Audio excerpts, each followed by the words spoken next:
It's a snowy day on the East Coast, but thank God we have the warmth of a big board to fill us up. Yes, it is another 2024 best ball draft today, February 13th, 2024, 11th draft here on stream of the year so far. And of course, we are in this big board tournament with 200K to first place. So we have to find some good rookies, some players we like. Of course, trying to stack up as usual. We'll talk about football, talk about it all, talk about life, because again, snowed in here on the East Coast. So I am getting a brief respite from our toddler, our near 2-year-old running around the house, hiding me in the closet, doing lots of fun things this morning that are not football related. So I'm excited to get some football in.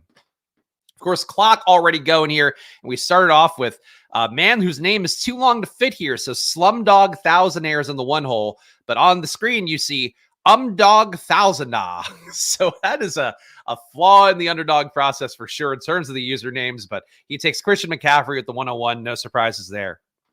Chat, see live here. Our guy Ross, of course, Robert Griffin III, not an underdog state. So he is forced to draft on DraftKings and cannot draft with me on stream, which is unfortunate. Mav wants to fire it up. Glad to see that. Bindles is here. Bindles, I saw at a stream this morning as well. The Morning Alpha, is that what the name is? Is that the branding for Bindles? But check out his streams if you're looking for some more morning content in the world of best ball. And of course, the draft here going off, and nothing too unexpected so far. Guess a little bit of a drop for Justin Jefferson to be the one thing you can point to. Maybe a little bit of an outlier here, but for the most part, 2, 3, 4, 5 going to be CeeDee Lamb, Jamar Chase, Tyreek Hill, and then Justin Jefferson in some order. And today it looks like we'll be getting him. Well, we'll see what E. Garcia does, but I imagine they'll be going 5, if not 6. This man knows ball. Thank you, Jeff. Appreciate Jeff being here. Appreciate all the regulars being here in chat. Of course, new people, if you are watching live for the first time, feel free to jump in and join the fray here. The kindest chat in the world, I think you will find here on Splash Play. But that's the goal. Build a community here every day, and you coming along for the ride. We appreciate you being here for it. Breece Hall, second running back off the board. Bijan, we are now in a running back crush. So you can see here, of course, if you're not familiar with the big board ADPs here, Jahmyr Gibbs, Kyren Williams going down, which I'm surprised. I think that's one of my biggest surprises of the best ball draft so far. Is yesterday we got Kyren around the second round after taking Puka Nacua in the first round. Surprised to see that be the case. But also, just in general, seeing Kyren come down overall. I feel like he's one of those players where, yeah, I do think there's a shot they bring the pass game back. I think there's a shot maybe they should bring in a second running back so you don't have to give Kyren 25 to 30 touches a game. But what if they do? Like, what if they do that again? I think that's the part of it that I'm a little bit confused by the fall. But Kuru Kier takes Kyren Williams, so we will not be getting him. I think today's a wide receiver day. The tough part is I just do not like the wide receivers on the wrap.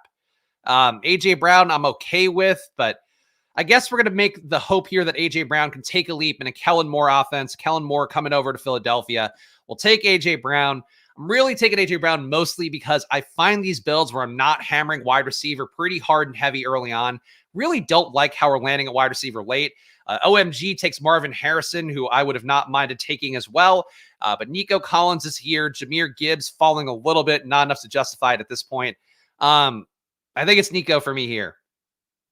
So perhaps we'll get our first CJ Stroud share. But the team so far, AJ Brown and Nico Collins. Nico, I guess the reason I'm a little bit reluctant to take him, I think that he's one of those guys that we talk about a lot here on these streams.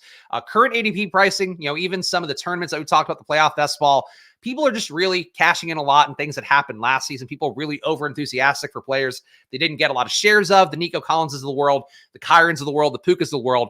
As a result, I think some of these guys right now are just a little bit artificially inflated. So for Nico, the reason that I think he's artificially inflated, he was great last year, but also had that hot run down the stretch with Tank Dell being hurt. Also, pretty good likelihood that the Texans bring in somebody at wide receiver who makes Nico less of that fulcrum there who's going to get all the targets outside. So I think those are the reasons why Nico, to me, at pick 14, not my favorite pick in the world. But as we always say here, if you're going to take guys, if you want exposure to guys, you got to take them at the market ADP or just wait it out in the hopes that you can time it right and better. But I think for this particular tournament, Nico, I don't foresee falling until he gets to a Best Ball Mania, until he gets to one of those other tournaments of the summer. Because that's when you see the roster moves go on and Nico maybe gets a little bit less valuable. Spags, how do you hate, or do you hate being at the back end of the board? I feel like it's a lot harder to achieve that beautiful zero RB start. You're definitely downgrading in quality. I mean, the tough part is the same thing that I think we talked about where we saw it come in play, with the course of this basketball season in 2023, was that I feel like wide receiver ADPs last year, like people played it the wrong way where they weren't taking wide receivers early because the running backs in the range were so appealing to them, so cozy. This year, it's like a magnified version of that where if you're not getting a bunch of wide receivers in those first 5 rounds, you're just getting wide receivers a little bit less than. And there are some guys you could take later on that I think are vets who have some value. The Mike Williams of the world that we talked about, Tyler Lockett's of the world, the older guys who don't have a free agent outcome yet necessarily. Those are guys that maybe are a little bit undervalued as a result.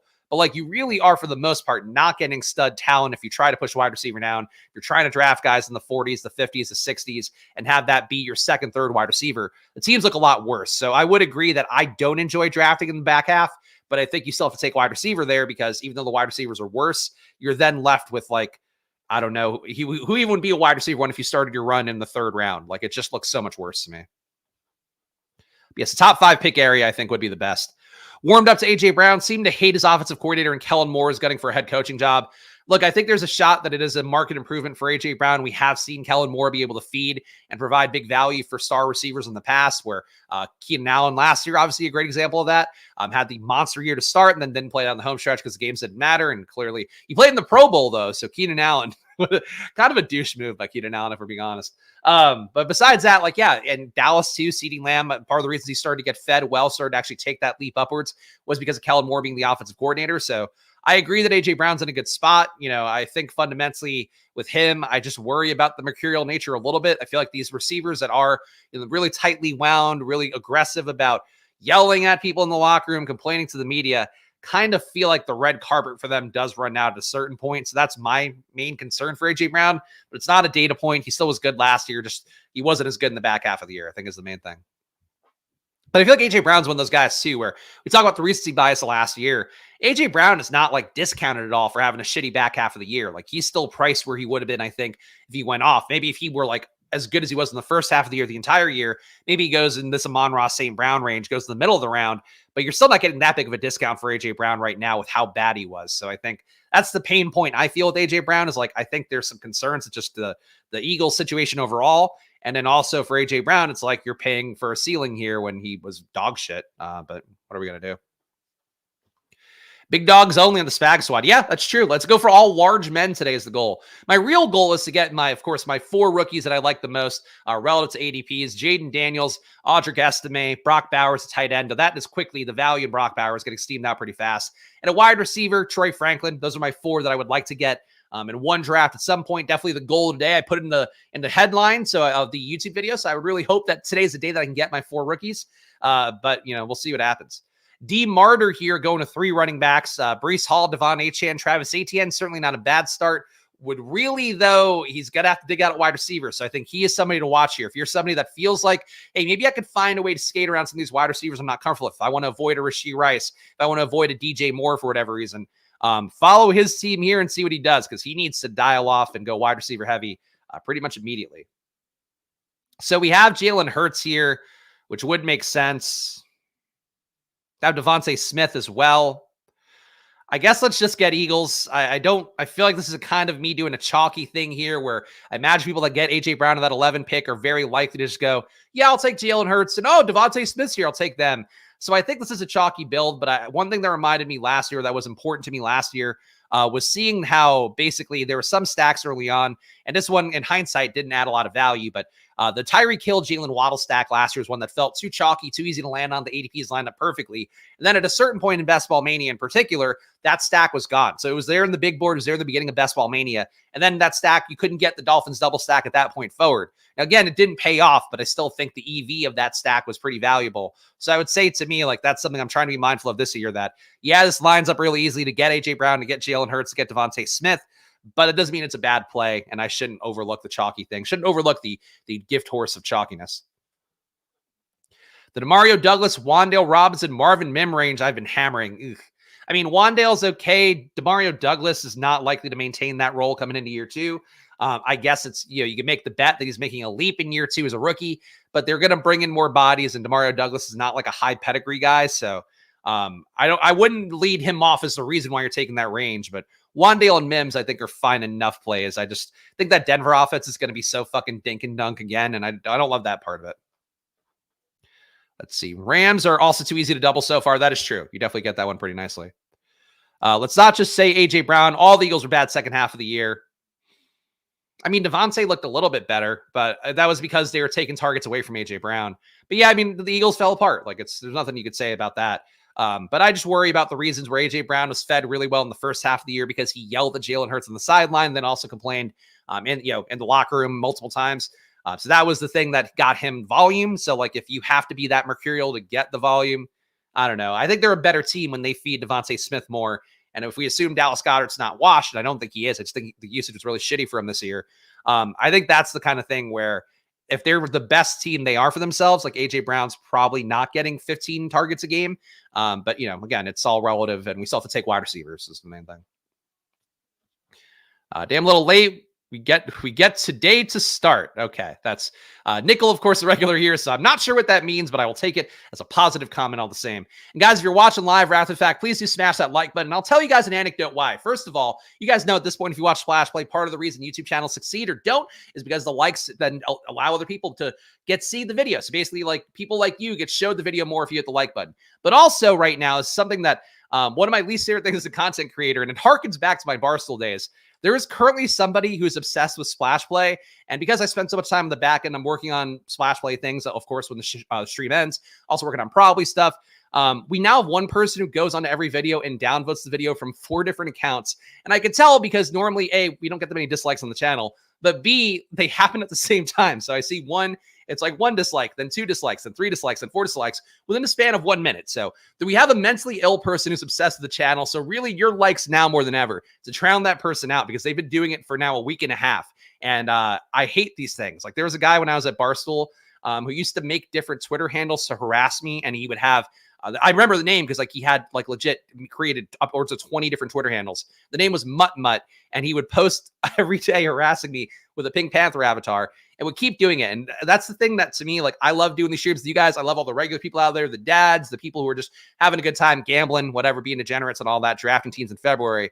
I enjoy that part a lot. The people who get really fucked up over this stuff and who like are way too obsessed with things, I don't enjoy. So help me drown that person out and hit the like button because it makes me uncomfortable. It's really the main thing.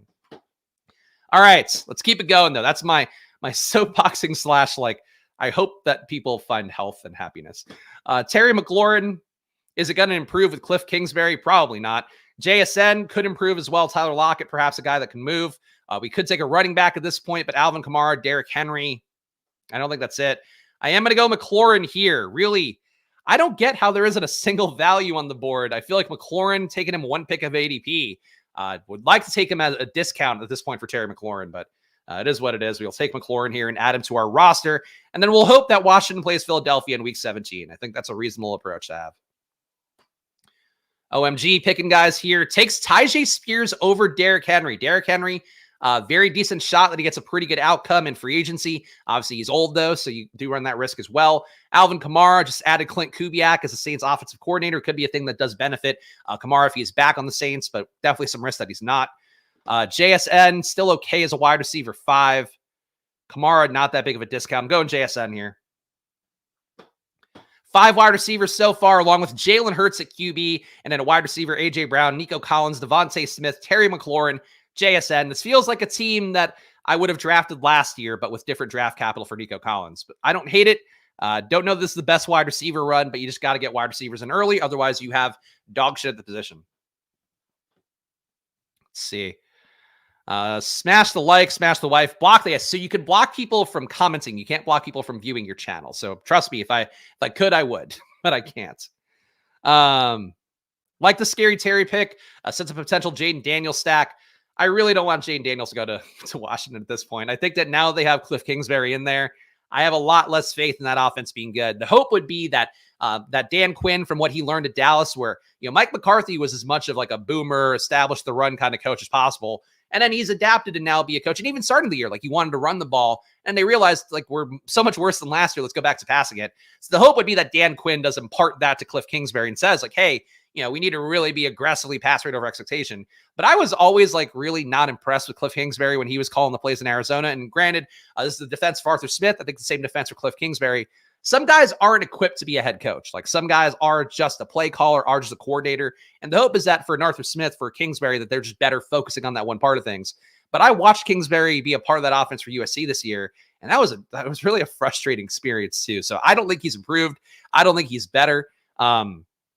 I think that's where I have some concerns for Terry. But at ADP, because we have to get wide receivers in early, that's the reason I'm willing to take him. You betting on high scoring NFC East? Yeah. I mean, look, we don't know anything at this point. Like any concentrated bet you make, like if you made a bet this year, starting in, especially in February, but certainly in the summer, you would have probably bet against Cleveland. And Cleveland, what happened? Amari Cooper puts up the biggest game you needed in the playoffs. Obviously doesn't end up playing and ends up having a negative effect on some teams in the finals. But like nobody, like I think even early on in the season, people were still like Jets, Cleveland. What a dog shit game. I don't want that in week 17.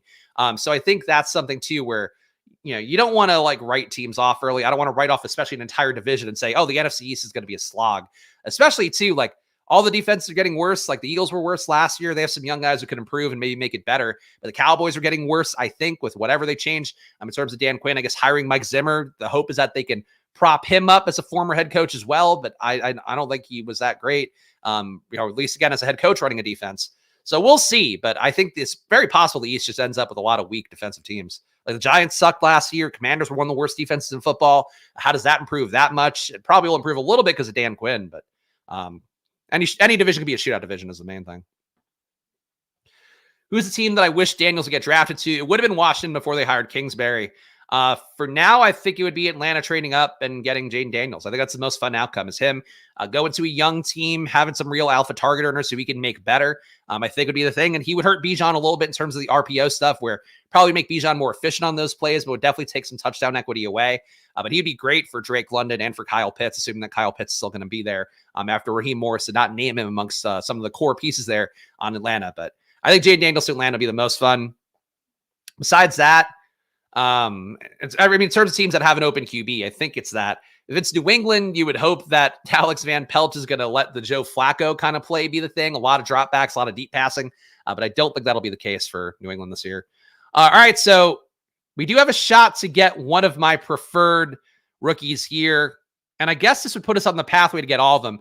I'm taking Brock Bowers. 5 picks after ADP here. Brock Bowers, a guy that great at Georgia, as we've talked about in the past, but also a guy that expected to be a PPR monster, expected to be a high-value red zone target as well.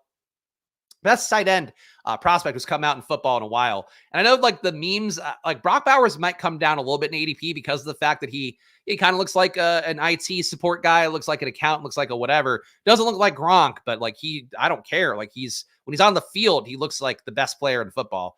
So that's where I am with Brock Bowers. All right, other players we can get here. Would be nice to grab a running back at this point. These running backs that are here are not the sexiest in the world. Brian Robinson coming in. Do you think that Washington will run a lot? And he does correlate a little bit with Terry McLaurin. All right, we're going to go Brian Robinson here. I think that James Conner is the better pick at ADP, but some question marks. Is he for sure going to be back in Arizona? I think if he's back in Arizona, he's a very solid play, but I'm not the most confident in that one because I think if he went somewhere else, he's more valuable to Arizona than he would be in free agency. So for James Conner, I think that is a player to be mindful of right now. But I'm happy to take him. I just think for this build where we have McLaurin, let's get a Washington stack without the Washington QB is going to be the hope. Purdy at ADP 78 feels not great. Feels like a ceiling outcome. We'll see. They're going to have him cheap for one more year, but there's a shot they could try to extend him now. They're going to have to make a decision on Brock, I think, fairly soon, if not, this offseason, pretty shortly thereafter. So I don't think it's a bad pick, really. The tough part is for the Niners, like you're paying really premium price tags. And I do think that like Debo to me, I don't know. I don't think he should be going top two rounds. That's always been the case for me. And Brandon Ayuk, some things as well. His brother posted to social media about bitching about his Niners role, only getting 3 catches in the Super Bowl. I think wants him to go to the Raiders, I think was what he had said on social media, but said basically that the thing that maybe the Diggs brothers had, where one of the brothers talks and then is speaking for the other brother, kind of, but not fully. So we'll see if maybe Ayuk doesn't come back, I guess would be a thing. But I imagine they would want to extend him, but we'll see. Definitely could force his way out of town because this is the year where they have to either extend him or look at other options. But obviously they could lock him down. They could franchise tag him to do a lot of different things in the future. Yeah, last year under contract, $14 million. The only 26 is Ayuk. What do we got going here? We got Kyler going to Bonner Brian. E. Garcia gets James Conner. Nothing too fun here. I feel like this part of the draft, to me, like it feels like there's a lot of value at running back, but not the most fun part. You're either reaching for a QB that you're like, all right, Jordan Love. Like, I like Jordan Love a lot, but I do think his price tag, I'm just not there yet mentally. Justin Herbert, him falling the wrong way in this offense for the Chargers. Definitely a lot of concerns about the pass rate over expectation being there for him potentially. I'm in a Jim Harbaugh offense with Greg Roman as offensive coordinator. So this range to me, not one of my favorite ranges to be drafting in. All right, looking good so far. Thank you, Jeff. I appreciate that. I don't know how good I feel about Brian Robinson as running back 1, but we're gonna have to get some running backs in there for sure. I think this is probably a 7 running back build if we can get it in a 20-round draft. Like the stream, Donovan's right. Like the stream, guys. Help me fight off the people who are fucking weirdly obsessed with me. Please. I don't want it. I don't want to stream in anonymity. Like, I'm very happy to have people watching live here, to have you guys watching after the fact, to hear the comments, to have people want the podcast feed going again. Like, those things make me happy. But ultimately, like, I'd rather just have a nice small community of people who are nice and sane than the weird outliers that make me uncomfortable. I think people should all, if you don't like something, I don't know, just watch something else. That's what I do. And then go find joy. Go find drugs. Have a child. You won't have enough time to dislike streams. B-Rob was an RB1 last year, and Gibson might go. So it's not really about Robinson himself. It's about new coaching staffs. I mean, it's completely fluid at running back. Like, anything can happen there. They could fall in love with Brian Robinson and give him 25 touches a game. They could decide that they want to go Chris Rodriguez's way. They could bring in Bucky Irving, think that he's going to be a fantastic sweep runner for them. Like, there's a lot of things they could do. So that's really the point with Brian Robinson. It's not about what he did last year. I agree that he was good. It's about what's he going to mean to the new coaching staff. So one of the biggest advantages you have in best balls, knowing A, who's a free agent, and then B, also like what a coaching change is at offensive coordinator and head coach, and how that could affect the running back room. So these backfields, these fluid backfields are definitely ones where, don't have the confidence that Brian Robinson gets the same role next year is the main thing. But we will see. Jealous of that beautiful face. That's true. That must be it. They could see me in my beautiful ring light here, pristine skin, and they know. They know they can only aspire to do that. The only way to make you feel better is hit that dislike button. In your own way, more triggering than Taylor Swift. Relative to unit economics, I guess. Though honestly, the amount of men who are mad at Taylor Swift being on camera, I don't get it, man. And not even like she's a beautiful lady. We should see more hot ladies on screen. Let's have her do some Miller Lite catfight videos. Not even like that. It's like they cut to her a little bit too much, but it's like 5 seconds of cutaways. Like, I agree that in the Super Bowl, it was annoying where it's like, it's not even a Travis Kelce play. They're just showing her rooting for General Chiefs things or reacting. But a little bit threadbare there, but who cares? Like, I think it's cool for the dads out there. There's one commercial for Cetaphil, I think it was, like the face wash, where it's like the dad and his little girl, and he always wanted a little girl to watch Niners games with them. She's not watching, then all of a sudden she's watching against Taylor Swift, and he buys her like a 13 jersey. I guess buys her a Brock Purdy jersey. So like, that's a cute one. So for the dads out there, if it helped get your daughter into football, then cool. I think that's fun. All right, some logical moves here, but if we are going to get all of our guys, we need Jaden Daniels in one of these spots. And frankly, I don't want OMG to have him. So Jaden Daniels, let's go up and get him. Nobody else here I'm dying for anyway. So who gives a shit? Dallas Goedert, I really don't need a tight end 2 at this point. I'm thinking we're in Chase Brown territory. Chase Brown, big shot here that if Joe Mixon gets cut, you're probably going to see Chase Brown go in the 60s for a while until they bring in a free agent guy or a replacement. And Brown, for what it's worth, I thought looked like Austin Eckler visually last year. I don't know that the results were there actually. He was pretty good in terms of a lot of the advanced metrics because he broke so many big plays.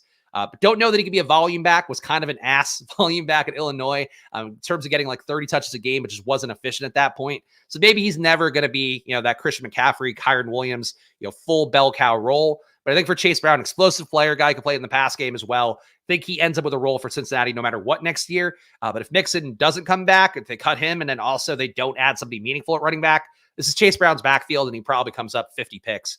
So that's where Chase Brown to me looks pretty good. With you on that, buy Chase Brown now. Michael Sarah and his cream. Yeah, did a good job.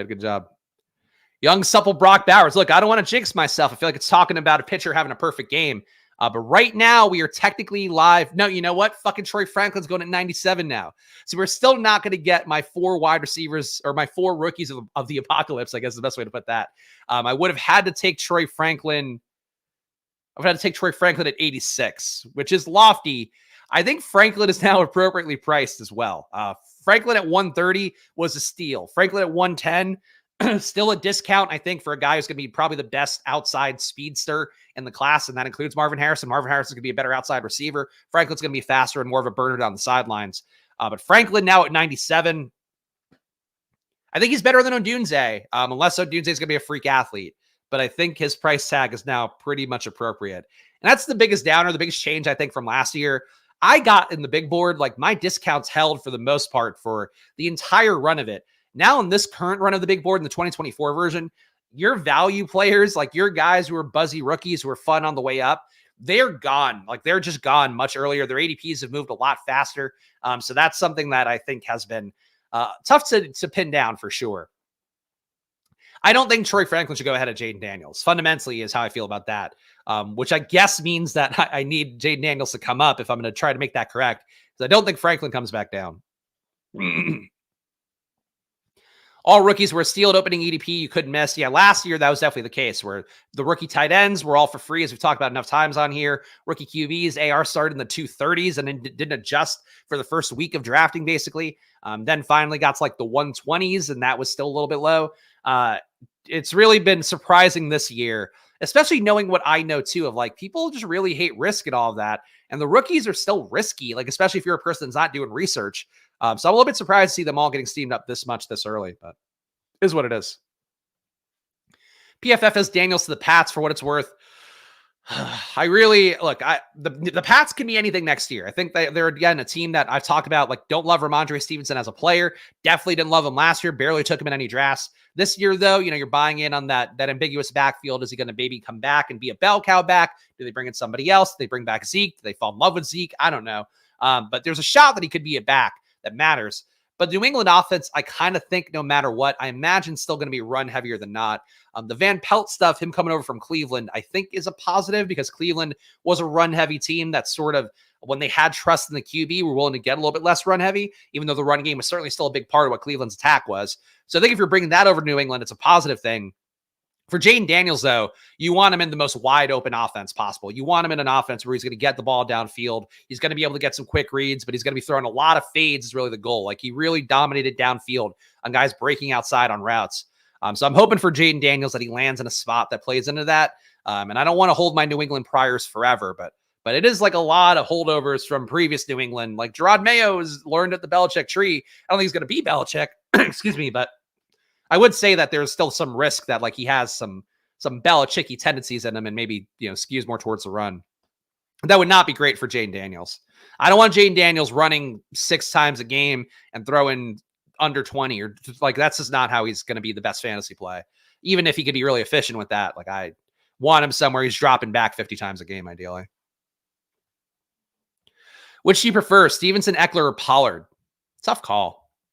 I think Eckler probably gets the best landing spot. And Eckler, too, is a guy that I worry about going to Cincinnati. I feel like they got a taste of the Eckler kind of lifestyle with what Chase Brown did for him last year. Kind of think that could be a spot he goes to, but I think it'd be Eckler for me. I think he'll get the best free agent landing spot if I had to guess. All right, 2-2-5-1. We need some running backs. Need guys who are also going to play at this point. Brian Robinson, Chase Brown. I think Jerome Ford's still undervalued. Pretty decent shot that Nick Chubb is a cap casualty. I'd prefer to not see that be the case and think there's still an outcome that he does renegotiate that deal to something more reasonable for a guy coming off an ACL tear at his age. But if he doesn't come back, Jerome Ford is probably going to be the bell cow back to some extent, at least as much as he was last year. And Jerome Ford is a guy that I really liked a lot. Playoff best ball in particular, and I had him a good amount throughout the entire draft process last year. All right. We got a 2-3-5-1. So really don't need QB at this point. Do need running backs. Trey Benson, as I've mentioned before, do think a little bit overrated. Khalil Herbert, I prefer Roshan, but Khalil Herbert currently slated to come back to Chicago. Chicago do think as well will be a team that has the ability to run more effectively this year, assuming that it is a Caleb Williams changeover at QB. So Khalil Herbert, Jerome Ford going on a run of running backs right now. And also, we got a member here, so you guys know what that means whenever we have a new member live on stream. Thomas Tommy, welcome to the family. Tommy Schultz, one of the greatest names I've had come across my eyes for a while. Two-Toe Tommies. It's your mafia nickname because you only You only have 2 toes? I don't know, Tom, but appreciate you joining the family here. Wealth for Splash Play, wealth for you. That's how it goes here. Health and wealth to Thomas, but welcome to the family. I don't know if that's one of my better welcome to the families, but sorry. Thomas, appreciate you joining the family here. And of course, you too could support the show and help me keep putting on Splash Play every day by hitting that join button down below for $4.99 a month. VIP perks as well, custom emojis, that badge next to your name. Team reviews, up to 10 team reviews a month for me. So if you're drafting teams, you want me to give you feedback, that's another thing you get for yourself if you hit that join button down below. And more to come as well. Can do some premium streams coming up in the next few months. Let's go. The Gabagool indeed. The Gabagool indeed. If you had to guess where Jonathan Brooks would be on the field, what week would it be? Week 1? No fucking chance week 1. Like that's the issue with Jonathan Brooks. He's the best running back in the class. He's probably not playing until November. Maybe October/November. But like then he's going to be behind the 8 ball. And there's a lesson I learned the tough way for Kendre Miller. I think Kendre Miller was the best running back in New Orleans last year. I think that he was a player that couldn't dig out of the fact that he was hurt when Kamara was first suspended. He was hurt when Jamal Williams was hurt. Then he got hurt later on in the year, and he just couldn't earn that role fully because of the fact that he wasn't there in the preseason. He wasn't there in training camp being full go. He then wasn't healthy week 1. It's really hard to win a role unless it's just a dead depth chart. And was the case for Kendre Miller last year. And I think would be the case again, for a guy like Jonathan Brooks this year. There we go. Got Thomas. Love seeing all these badges in here. Brings me joy. Yeah, I think Jeff's really aggressive about this one. I would not assume that. You can't assume the best case scenario. Assuming the best case scenario for a guy, and Brooks I think is on the older side. Hold on, he's under 25, so it doesn't matter that much. Now Brooks is 20, so he should have a full recovery, but I just wouldn't assume a guy is going to recover in 8 months. Like I think it's like the most aggressive outcome for guys with a lot of money too. And granted, like he'll be in the NFL system, but like Chris Godwin can come back from that, and he's still going to have decreased efficacy for a while. I still think it's going to be really hard for Brooks to win a role, and I'm happy to take Brooks if he's going to come down. Like I don't think at 133 though, not my pick. I think this range to me is kind of a trap, honestly. Like Brooks and Corum, I think are both trappy for different reasons. Brooks trappy because of the injuries. Corum trappy because he's possibly under 200 pounds with a really low avoided tackle rate. And there's a chance that if he's not drafted by somebody who just falls in love with him, and I think he's not going to be a combine beast, there's a shot for Blake Corum that he ends up Deuce Vaughn. And I think he is now a very expensive Deuce Vaughn to be having. Will not get my rookie running backs that I like the most. Audric Estime, Bucky Irving go. Those are guys that I like a lot more than Trey Benson. So those guys go here 150, 153 respectively. So unfortunately, will not be a part of my roster here. But somebody will be. Ugh. Not my favorite spot on the board. Wandale at wide receiver wouldn't be a bad pick. Would like to get one more running back in, though. And I think Braylon Allen still has some decent outcomes. Not sure that he's a better pick than Zach Moss. Don't mind Quentin Johnston buying the dip here. The Josh Palmer is going to be back. I'm going to take Braylon Allen here. Didn't get the rookies that I like. They do compare, Josh. They both don't avoid tackles at all. So yeah, I would say that's like the fact you're LMFAOing means that you actually don't know what you're talking about. Like no, and I think Josh is a regular here, but like you shouldn't be LMFAOing. Like that's draft Blake Corum higher, Josh. See how it goes. All right, 2551 here. Quentin Johnson still on the board. Keaton Mitchell coming off an ACL injury as well, still on the board.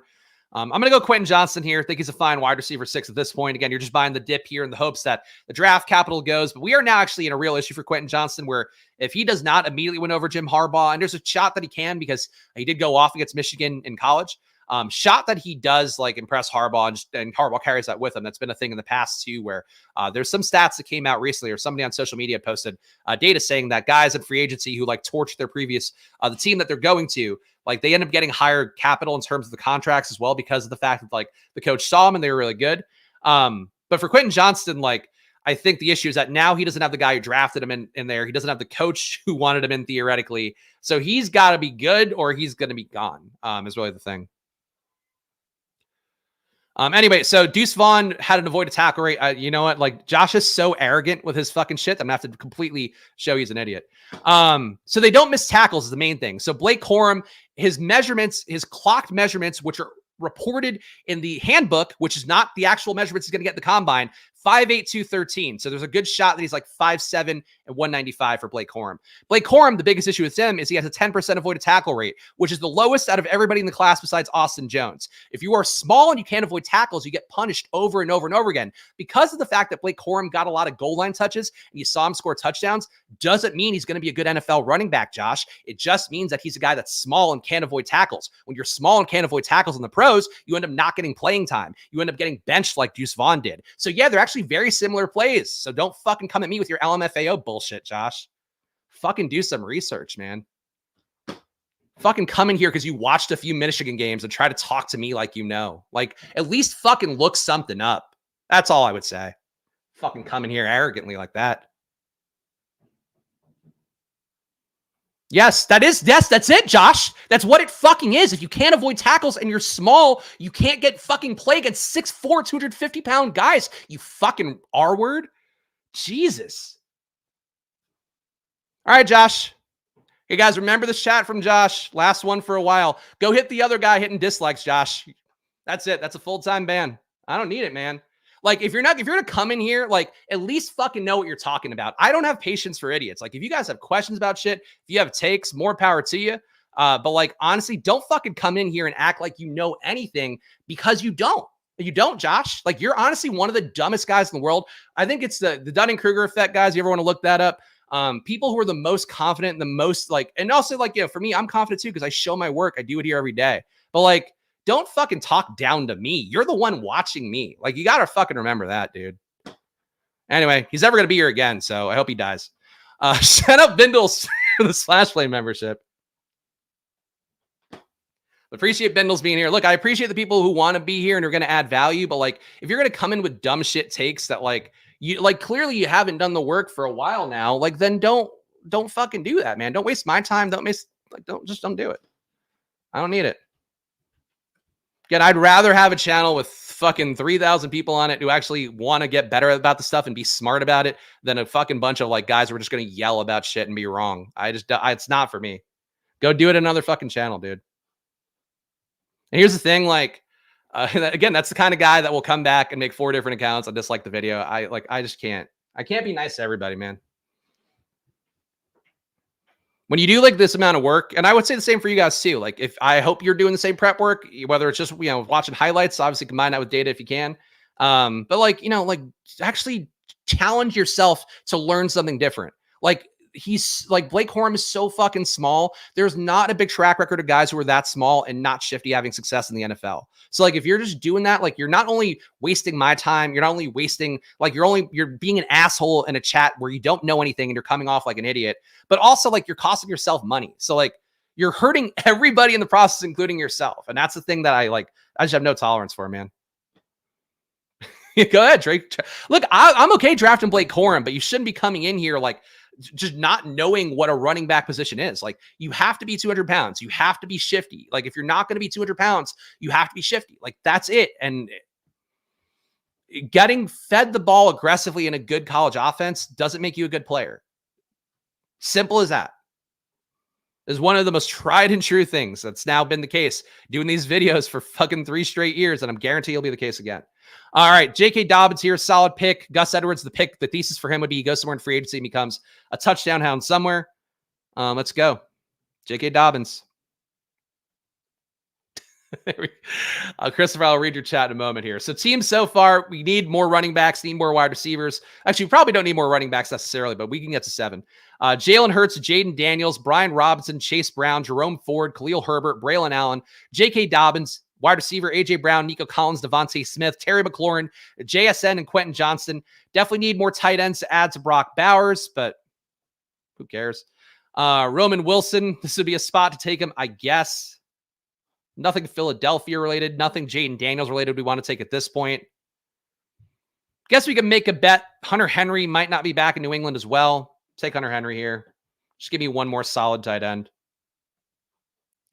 Anyway, shout out to Christopher here. Christopher, a man who, much like our good friend Josh here, who'll never be back on the channel again, Christopher challenged me on things last year that ended up being very correct. I'm sure Christopher got a few right, though, along the way, but I do appreciate the super chat from him. And I appreciate coming back and admitting that you're now homeless from that. Sure, not literally homeless. It would be funny, though, if a homeless man were giving me $20. That really shows who needs what. Blake Corum is a gross pick. I'd only take him on Charger sacks. I'm okay. Look, to be clear, I'm okay taking Blake Corum, but if you come in here and act like he's like an alpha back, like you're just wrong. Like it's what it is. Like he's not likely to have great draft capital. And again, let's see what the combine has. Like for all these guys too, for even guys that I love, like combine's going to matter a lot for Marshawn Lloyd, who was tested over 200 pounds at the Senior Bowl, but like, is he going to test at 200 at the combine where you don't know how this all going to go. So I think really that's the main thing for any running back. So like, yeah, if you want to come back and Blake Corum runs a 4.4 and he's like over and he's 205 pounds and he's whatever, great pass catcher at the combine, then yeah, then you have a more credible case. For right now, he's a short guy who missed tackles at the lowest rate in the class at an embarrassingly low rate. Like if you have a 10% avoided tackle rate in college, you're probably talking an under 5% rate in the pros. Like you can't be small and do that. It just shows a lack of football knowledge, but it's okay.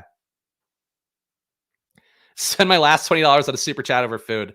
I mean, look, I think that's the way to do it. Support your favorite streamers, and then afterwards, just eat whatever's on the floor. That's the way it goes. To make it concern, I only took Blake Corum because I'm drafting 8 running backs. Here we go. Shout out to Nolan. Again, it's fine. It's all part of the portfolio. But just don't come in. You have to with anything, and I do it for myself. Look, I played NBA yesterday. I'm not playing enough NBA DFS right now, and I played too much Kobe White, played too much Scottie Pippen, who hurt his back, and I got smoked. And it's you have to know that your knowledge gap when you're not doing a thing every day is not going to be as high as somebody's doing it every day. And for whatever it's worth, I'm doing this every day, and I've done the research now for started a month and a half ago, doing my rookie research and all that. So don't come at me with things and expect to not get challenged about it. But it is what it is.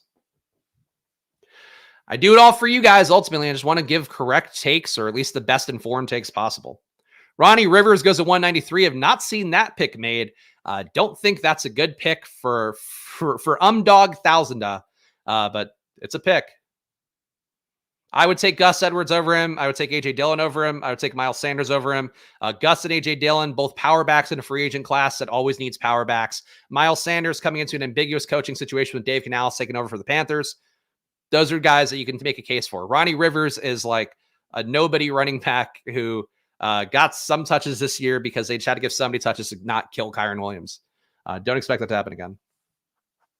Dameon Pierce, shot that we do see Singletary not come back, and they give Dameon Pierce one more go. I think if Singletary didn't go back to Houston, they'd probably add somebody else they do like, because it did not seem like they like Dameon Pierce. But, Pierce at 197, still a discount, still a guy who actually avoided tackles, unlike Blake Corum. So he's got that going for him. To be fair, Pippen and Kobe White were not bad plays. Took that one also with Utah value, or along with Utah value. I did not get Utah value. None of those guys projected too well. But it sucked, man. I had a lot of Wemby yesterday. I had a lot of good lineups, so just did not have the combo to get there because of playing the Chalks at point guard. But I had Kobe White projected way too well. I was actually playing with my data yesterday for NBA because I wanted to kind of wait this season a little bit more. So I did that. And then as a result, ended up really heavy on Kobe White, who did salvage, but just wasn't enough to win anything, especially in a tournament like that one. That DraftKings tournament yesterday where it's $4 entry fee. So you could easily 150 max if you have any sort of bankroll. But then it's you're fucking going, the cash line was brutal. It's not a fun tournament to be in, and also have a lot of chalk. All right, next pick coming up here. See one guy I wouldn't mind on the screen, but we'll see what Kuruk does here. Feels like Kuruk probably needs some running backs. He took, took Dylan Johnson. I don't know what Kuruk's doing here. All right, I'm going to take Jonathan Mingo. Do you think Jonathan Mingo a little bit undervalued for, again, new coaching staff coming in Carolina, one that did provide a lot of value to Tampa Bay last year. That said, Mingo has to change his game in this offense. He can't be a low ADOT guy that he was at Ole Miss, that he was this year with Carolina. But I think that he is still a guy that they have draft capital on him. Would hope that they give him one more shot here, even though I don't think he's very good. Yoshivas here, shot that becomes a new T. Higgins. Not a bad pick necessarily. Noah Brown, free agent, did have some spike weeks, but where's he going to go? Brendan Rice, fun rookie coming in. I'm going to go Yoshivas. I think this is a good spot to do it. This is not for our guy Bindles, but let's say it's for our guy Bindles, who was kind enough to give a Splash Play membership today. But here you go, Bindles. We got Yoshivas in here. Team so far with 2 rounds more to go. Jalen Hurts and Jaden Daniels, Brian Robinson, Chase Brown, Jerome Ford, Khalil Herbert, Braylon Allen, and J.K. Dobbins. Dobbins, to me, probably the most undervalued player in the draft right now. A.J. Brown, Nico Collins, Devontae Smith, Terry McLaurin, JSN, Quentin Johnson, Jonathan Mingo, Andre Yoshivas rounds out a wide receiver so far, and a tight end, Brock Bowers and Hunter Henry. We are live for a second or a third tight end. Don't think we're live for a third QB. Think we're live for a 7th running back, and maybe live for a 9th wide receiver, but not a must for me. Not a must. Mingo's draft capital, new coaching staff is too cheap. Yes, you're buying the hope that this team coming together makes a little more sense for that. But in general, though, like I think Mingo sucks. But like again, the jump from year 1 to year 2, like he's got a lot of things that can go for him. But we'll see. I think Carolina, to me, again, the best spot for Carolina or for Brock Bowers right now, I think would be going to Carolina. It would be him being the wide receiver 1 there as a tight end. I think would be his possible outcome, and then that would hurt Mingo to some extent. Whatever. Honestly, yeah, Bryce Young went at 189 here. As I've talked about, I think Bryce Young a little bit undervalued because of the fact that he could have that Baker Mayfield glow up. But I wouldn't hate adding Bryce to this team if he were available, because I think this is a shot that it could be a Carolina Panthers, Mingo, and Bowers thing. But whatever. NBA is a lot of work. I enjoy NBA. It was tough, man. Like I basically have to ask my wife to cover all of like the childcare duties from like 6:30 to 7. So like she had to do the bath stuff, which I normally do every night. And then I finished off with story time, but it's just like, it's tough if you have a new child and you're trying to not be an absentee parent. And you're also not like crushing an NBA DFS. Like I crushed a couple of years ago, but I'm now not playing regularly enough to know even how good I am as a player currently. I still think it'd be pretty good because my projections were still pretty good. But like point being, it's like, it's hard to do NBA because like you're then on and you should be late swapping every set of games, like with the stochastic sim tool, which you can get with the check the link description to save 15%. I won't put the promo banner up, but like with that tool, like you could swap every game slate and then update with the ownership projections that are live and keep doing that over and over again. So you're basically then playing DFS from 7 p.m. or no, from like 6 p.m. until 10 p.m. And that's a lot, man. So I love NBA, probably my favorite gambling sport. Like NFL, I love the knowledge accumulation and then gambling with that. For NBA, I love the gambling part of it because I think it's the most projectable sport. But it's just like, it's so much time. Hard to balance it all. Don't forget tomorrow's Valentine's Day. You got those flowers and cards. I already booked mine long in advance, so I'm good there. But yeah, tough year. East Coast, if you're snowed in and then also and you have to fucking do Valentine's Day shit, not the year. Lots of snow on the East Coast this year. Yeah, woke up, went to bed last night, and it was just raining here outside the Philadelphia area. And I woke up, and it's like fucking blanketed everywhere. So we got screwed on a snow day today. 4th snow day, 5th snow day of the year.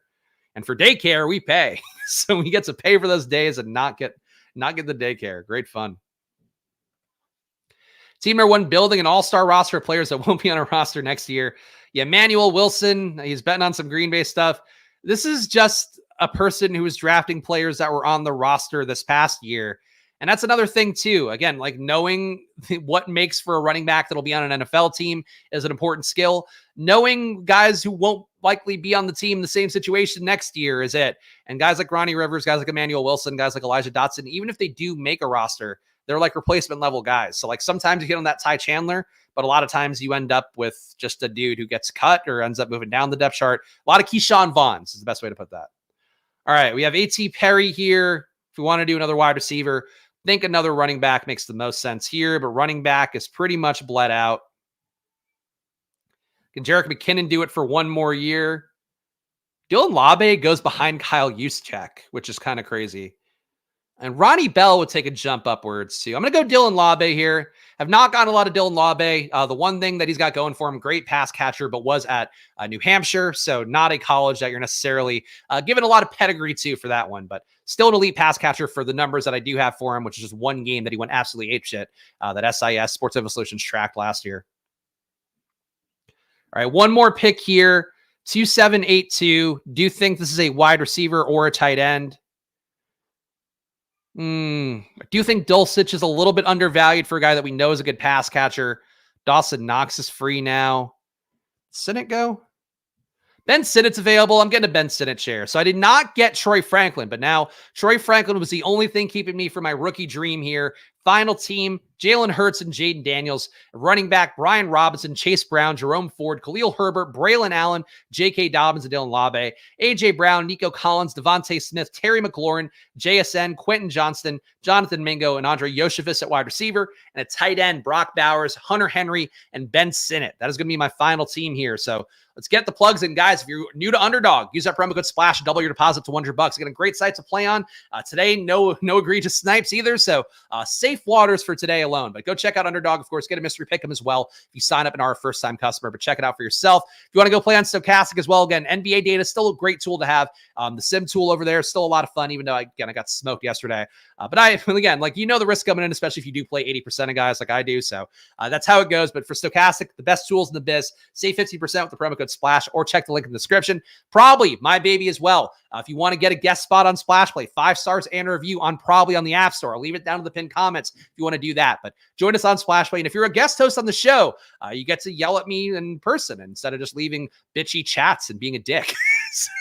Like some people shall remain nameless. So please feel free to give us 5 stars or a review on Probably on the App Store. And again, use promo code SPLASH, double your deposit, or not double your deposit. Get 50% off. There's no depositing on Probably.